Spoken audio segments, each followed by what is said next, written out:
Mr. George, would you introduce yourself? Tell us your name and DOC number. Leroy George, 038-512. And counsel, would you introduce yourself?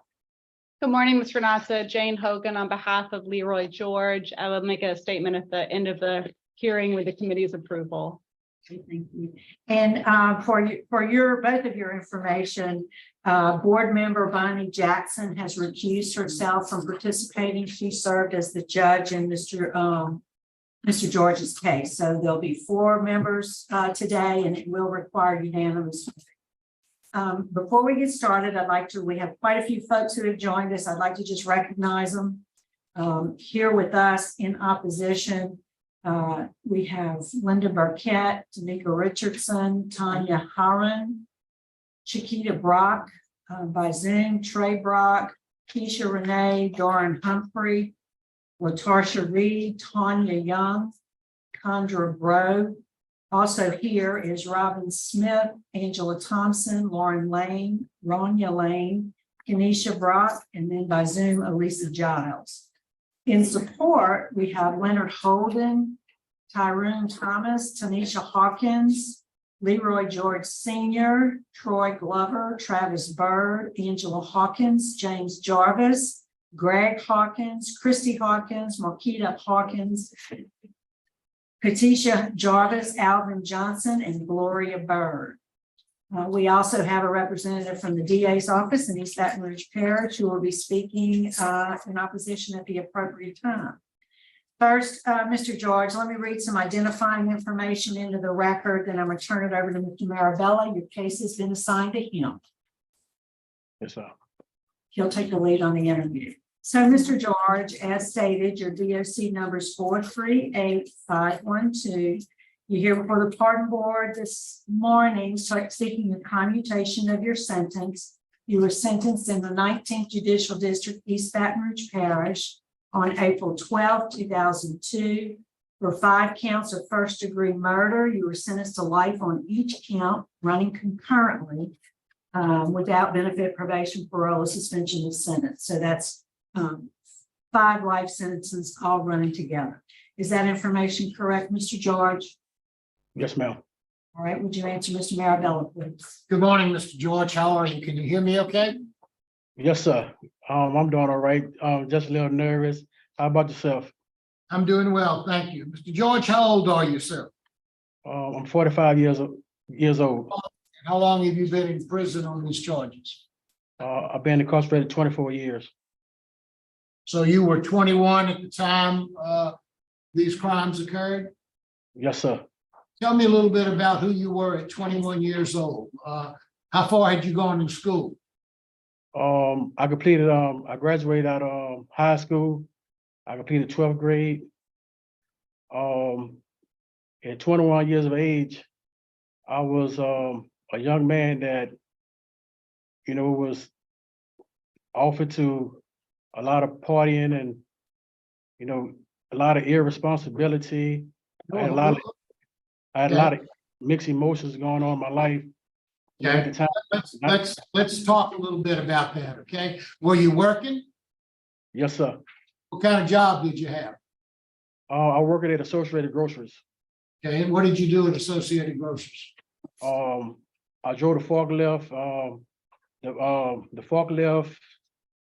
and I went through the warehouse, pulling groceries, things of that nature there. How long had you been there? I had started that job. I had been there probably like a year and a half then. Drugs or alcohol an issue with you back then? Did you drink at all? No, so I didn't do drugs, but I drank a little bit. I drank every now and then. I wasn't a constant drinker, but I drank like every blue moon. You never did drugs at all? No, sir. Let's talk about what happened on July the 10th of 1999. Tell me where you were. You ended up going to a party on Wilmot Street. Is that right? So tell me what was going on with you. Who were you with, and what did you do at this party? Tell me what happened. On July 10th, 1999, I went to a party at Miss Spooner residence. Upon making it to the party, me and my lifelong friends exited the car and went to the yard to speak with Mrs. Spooner for a brief second. Upon exiting the yard, going back to the car, a fight broke out in the middle of the street. I made a comment to the effect that makes no sense. A guy was getting jumped on in the middle of the street by between 10 and 13 people. My comment wasn't taken lightly, so I was struck behind the comment I had made. So I began to get crowded by a bunch of guys out there that night, and I'm trying to break and make it to the car. As I broke and made it to the car, the guys, they was pulling on the door, trying to pull me back out the car. So as I got the car in gear, I sped off. Shots rung out, bullets hit the car. I was scared. I was scared for my life. Even the people that was in the car with me at the time, I was fearful. So I sped off. I made 2 left turns to make it back to North Foster to get out the area. When I made it back to North Foster, I didn't know that I was gonna be encountered by the same group of guys I had just had the fight with on Wilmore Street. So I was speeding off, trying to get out the area. A guy was in the middle of the street. People in the car, they was hooping and hollering. I panicked. I hit the guy in the middle of the street. He was in the windshield of the car. I didn't know anybody else had got hit by that vehicle at the time. I'm truly remorseful for the crime that I have committed. I didn't mean to harm anybody. I was the sole driver of that car that night. I take full responsibilities for my actions. I'm not trying to make an excuse or play the blame game or pass the blame anywhere. It was me that was driving that car that night. I made some poor decisions. I made poor choices that night. I realized I could have done some things different, than what have happened. I could have went straight to the bowling alley, never have went to that party. I could have. Mr. George, let me stop you for a second, okay? Now, you went to trial, right? Yes, sir. And at trial, jury found you guilty. They found that you were going 60 miles an hour, intentionally ran into a group of people, killed 5 of them, and seriously injured at least 5 or 6 more. Yes, sir. Now, you're telling me that you were really trying to protect yourself, trying to get away from these people that you thought were injuring you or were going to harm you? Yes, sir. That same jury, well, let me finish. That same jury came back with the death penalty. Yes, sir. It was later thrown out. The judge realized that somebody had seen something on television and you were given a new penalty phase. And then you cut a deal for 5 years, concurrently life sentences, right? Yes, sir. Now you're telling me today that while you're telling me you're accepting responsibility, you're telling me that, hey, look, they jumped on me, they were chasing me, I was scared, I drove away, I didn't intend on hurting anybody. Is that what I'm hearing? Because if you're not going to be honest with me, we can just move on. Is that your position? No, sir. My position is I take full responsibility. Well, you say that, but you're not telling me full responsibility about what you did. You're making it sound like these people were chasing after you. You didn't have any choice but to run over them because they were in the middle of the road. I was scared. I panicked. The guy in the street looked like he had a gun or an object in his hand. And I had panicked that night because they had a bunch of hooping and hollering in that vehicle. And I was scared. And I don't know how to try to get to safe haven. When the car hit this guy, he was in the windshield. I couldn't see anything else at the time. And I was just trying to get out that area and try to keep everybody in that car as safe as possible. Okay. Mr. George, that's your story. I'll accept that. That's what you're going to tell me. I'm looking at facts that belie what you're telling me, but we'll move forward. Let's talk a little bit about what you've done while you've been in prison. Tell me some of the things, some of the programs that you've taken. Looks like you've done pretty well in prison the last 24 years. You've taken a lot of good programs. You've taken victim awareness. Tell me about victim awareness and tell me what you've learned in that program. When I took Victor Awareness, at the time I was going through, some things in my heart that was truly dealing with me. And when I had a lot of mixed emotions and feelings that was going on. And when I took Victor Awareness showed me what was dealing with me. It was guilt. It was guilt because I had took the life of 5 young men who didn't deserve to have their life taken in my hands. It was guilt from the pain, the hurt, the harm, and the suffering, the grief I had caused their families. That I had took someone special from them, and that shouldn't have happened. And it had taught me that my own family, I have caused pain and grief in their life. It taught me about. But do you think by continuing to deny what actually happened, that is relieving their pain in any way?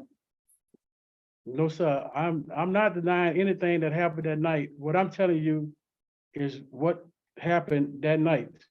So you're telling me it was an accident, and a jury came back and found you intentionally killed 5 different people.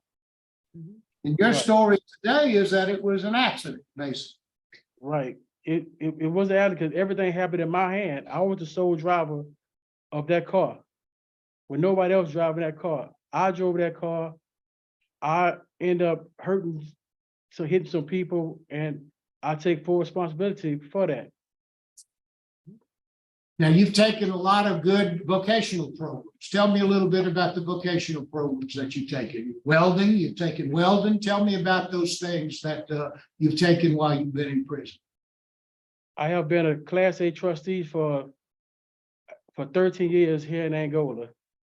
I'm currently in the reentry vocational wellness school.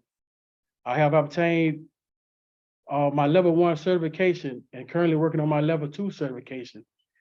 I have skills in carpentry. I have skills in culinary. I have taken numerous of programs here in Angola that Angola had to offer.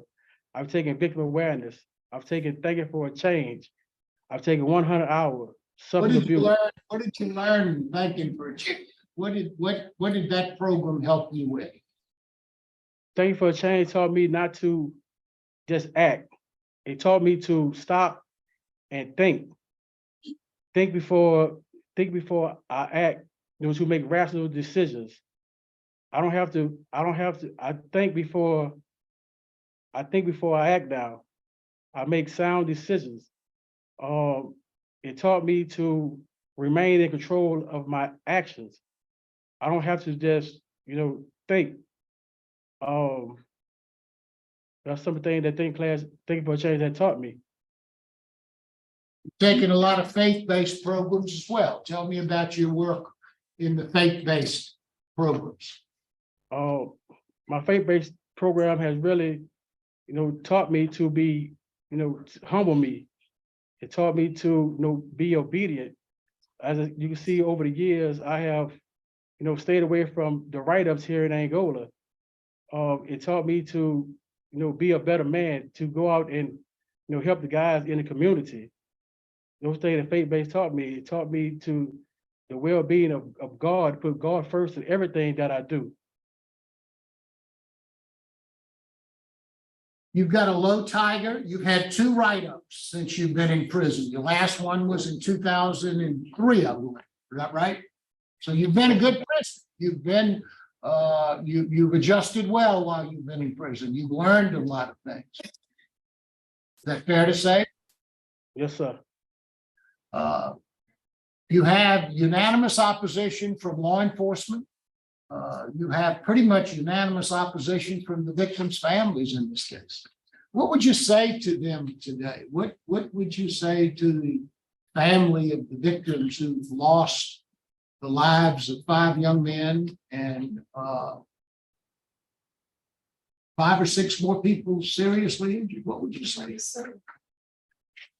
To the families of Mr. Smith, Mr. Kidd, Mr. Turner, Mr. Brock, and Mr. Stalling, I am deeply remorseful for the crime that I have committed against your loved ones. I had no right to take anyone from you I made some poor decisions. I am truly remorseful for the hurt, the harm, the pain I have caused in your families. And every day, I wish that this crime would never have happened. And I am truly, remorseful to all and will forever be indebted. Thank you, Mr. George. Warden, what can you tell us about Mr. George? Good morning. Mr. George came to us in June of '02 and in November of '02, got his medium custody.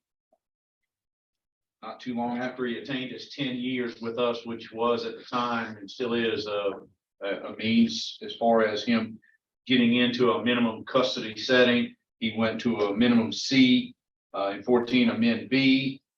And like he said, since 2017, he has been a min A. He's got 2 write-ups. I mean, since he's been here, we've not had issues with him disciplinary or he's moved himself up. Thank you, Warden. Madam Chairman, that's all. All right, thank you. I don't see any other questions, so we'll hear from first those who are here in support. Could we hear from Mr. Leroy George Sr.?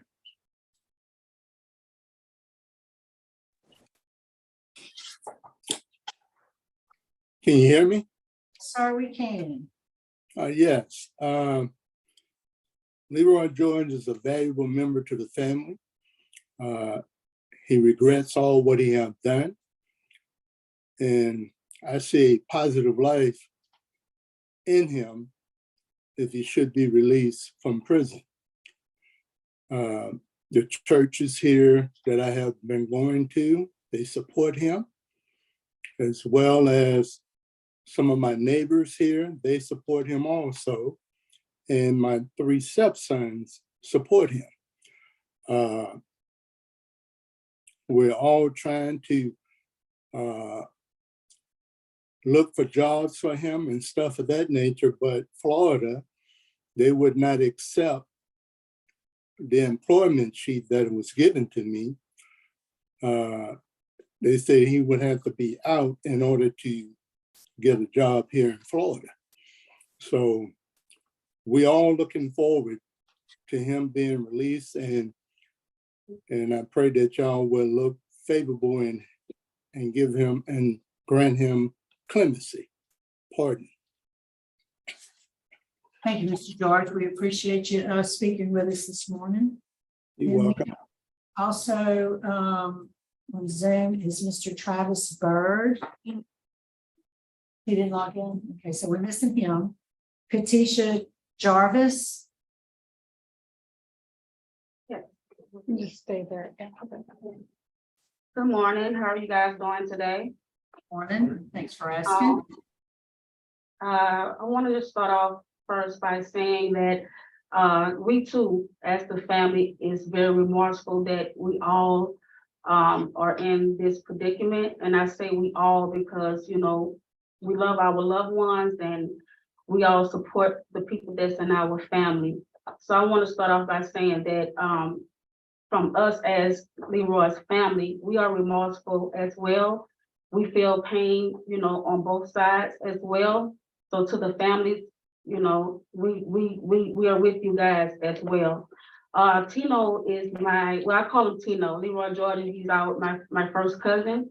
And he's just a very stand-up guy. Before all of this occurred, he was on his way to UCLA. He was on his way to college. He was working every single day. He was, helping us out, helping his mom. He was pretty much the protector of his mom's house by him being the only son, and when we talk on the phone and, we speak and I've asked him the things and just to hear the things that he has accumulated while he was here. And it was, just outstanding to me to only have 2 write-ups within those 24 years. And I was like, man, that's awesome to be in a place that can cause you to literally lose your mind or you can intervene in other things that take place behind, prison walls, and to just maintain that integrity. To me, it just speaks volumes of the integrity and the character that he truly have.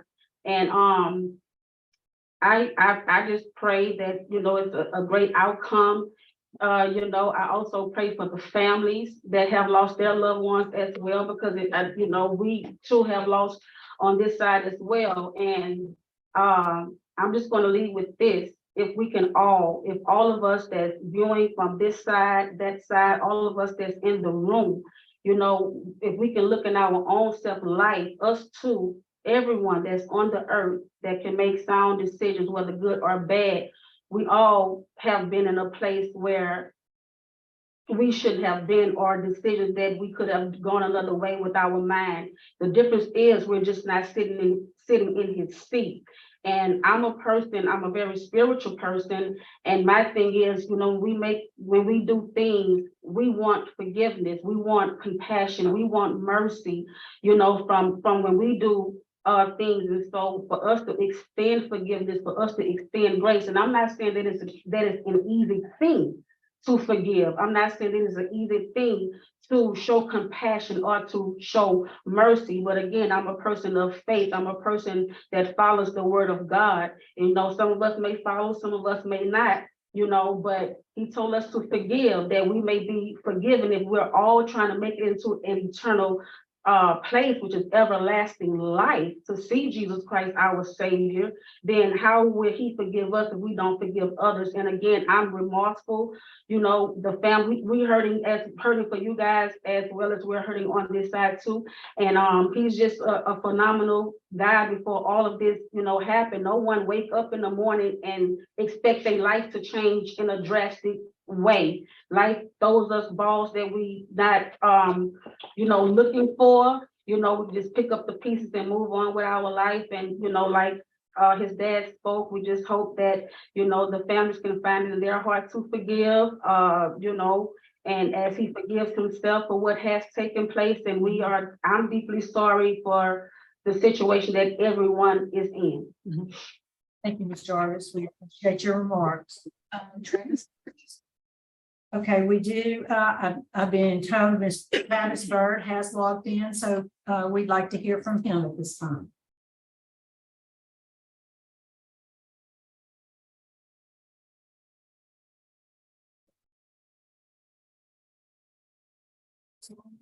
Looks like we lost him. We'll come back if he comes back in. We'd like to hear from the opposition now. In the interest of time, Kenesha Brock, could we hear from you? Kenesha Brock. All right, sorry. My Sylvester Brown, I do forgive the God for killing my son, but it's still a hurt feeling. And I don't think he should be paroled because him getting a life sentence. Not the death penalty, but a life sentence. That's all I can say. Sorry, thank you. Sorry, I got your name wrong. Robin Smith.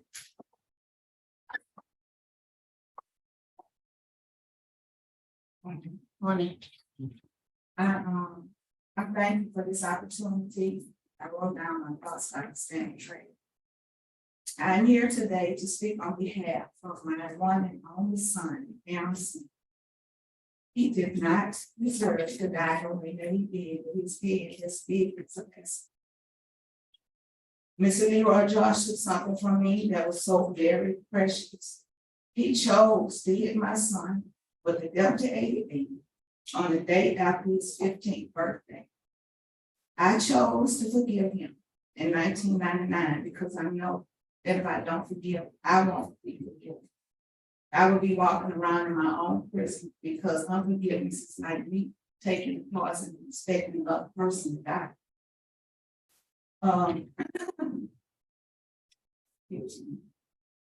I have no hatred in my heart for Mr. George. And when we were asked before the trial, my husband and I made it known that we personally did not support the death penalty. However, I did want the justice system to do what it was designed to do. When your child leaves home totally healthy and does not return, it changes your life forever. and I had to learn how to live all over again. My husband said that taking Aaron off life support was the hardest thing that he ever had to do, and likewise for me. The next hardest thing was picking a plot to bury him in. If you have never had to do this, there is no way that you could understand. And trust me, I don't want you to. I personally didn't feel like Mr. George was remorseful for what he had done. And I felt like he might do it again.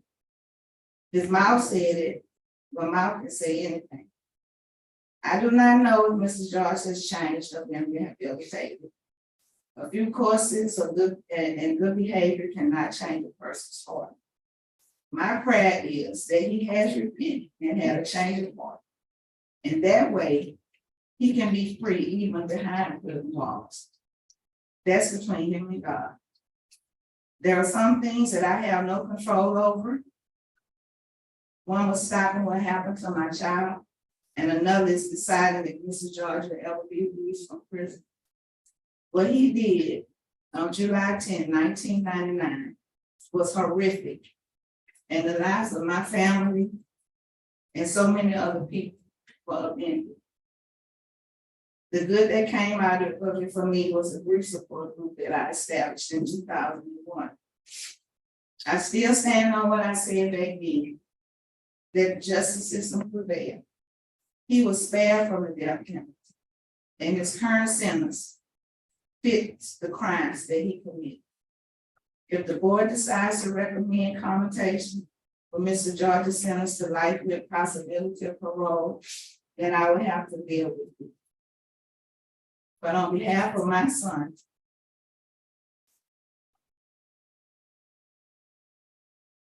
Aaron Jamal Rice Smith, I cannot, with a good conscience, give Mr. George a free get out of jail. Thanks. Thank you. Thank you. Yes, ma'am. Thank you so much for being here.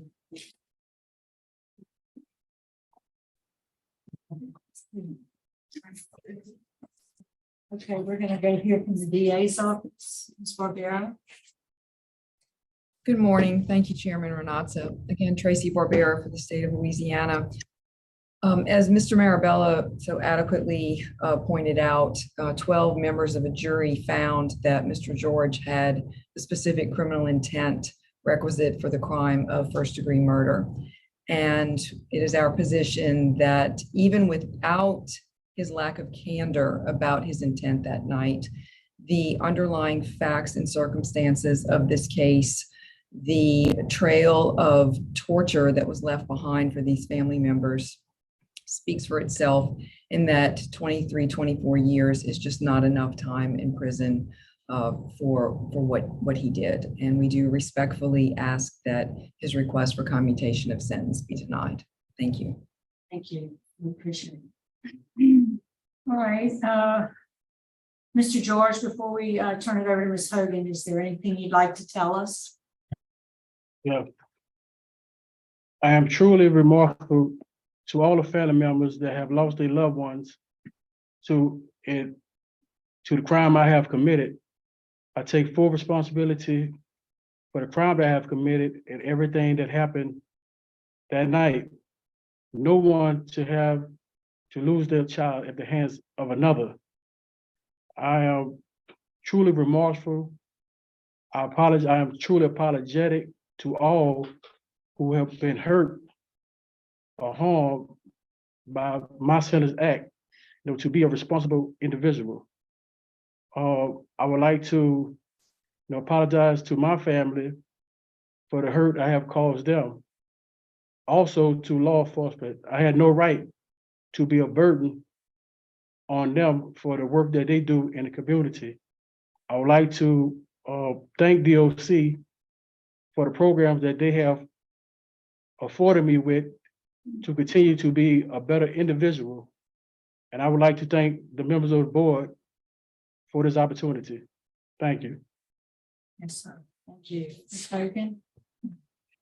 Thank you, Mr. Natsa. Just very briefly, I understand this is not an easy case for the board. It's not an easy case for the families to have to relive. We're certainly not attempting to cause any more pain.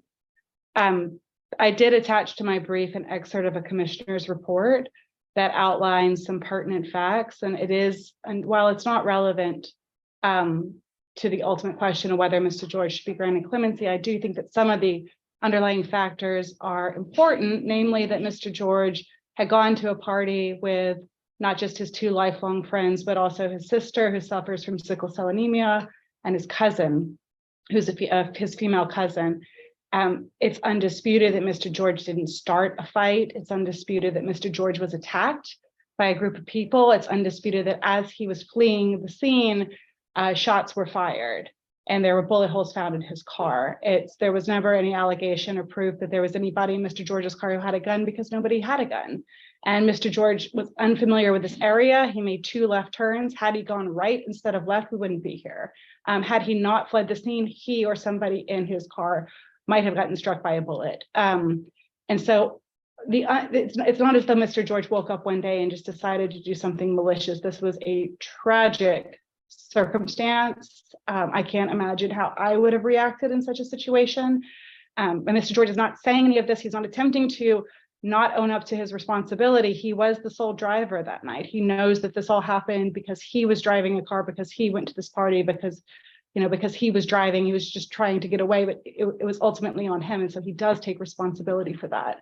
Mr. Marabella, you mentioned that Mr. George has adjusted well to prison. That's because Leroy George has always been a very good person. This is a horrible crime that occurred on July the 10th, but before this and after this, Leroy George is really a man of character. His institutional record is phenomenal. This is his only criminal arrest ever in his life. He was a high school graduate. He played football at Baker High. He wasn't somebody who was causing problems, and he certainly hasn't caused any problems in the last 24 years. He's used his incarceration to better other people. He's gone on details outside the prison gates to set up tents at the governor's mansion. He speaks to juveniles, both that are coming on tours, a Scared Straight tour. He speaks to juveniles that are younger guys first when they come to prison, encouraging them to get their GEDs, get into programs. Mr. George has been at Camp F now for several years. He's been a trustee without ever losing his status since 2013. He's sought every opportunity to better himself, and we're not asking for Mr. George to be immediately granted release tomorrow. I understand that this is a very, very difficult case, and it's beyond what is typical before this board. And so we're just asking that this board recognize that there were mitigating circumstances which led to Mr. George's incarceration, and that since he's been incarcerated, he's really just been a phenomenal person, and that he is worthy of some eventual release and some eventual expectation of or hope of release. So we would ask this board to consider commuting his sentence, not to immediate parole eligibility, but to some future parole eligibility with any conditions that are deemed appropriate. Thank you. Thank you. Is the board prepared to vote? Yeah. Mr. Marabella? Thank you. Mr. George, well, first off, I'd like to thank the people who have been here today to speak. I appreciate your courage on both sides. I appreciate the family of the victims being here. I know how difficult that is. And I appreciate the supporters on behalf of Mr. George. Mr. George, you've done a lot of things while you've been in prison. You've got a good record. You've done quite well while you've been in prison. The warden speaks well of you. Programs are good.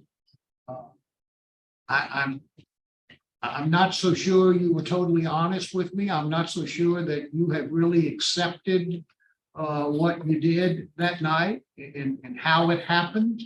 You may have just decided in your own mind that's the way you need to have it or remember it. I'm not sure.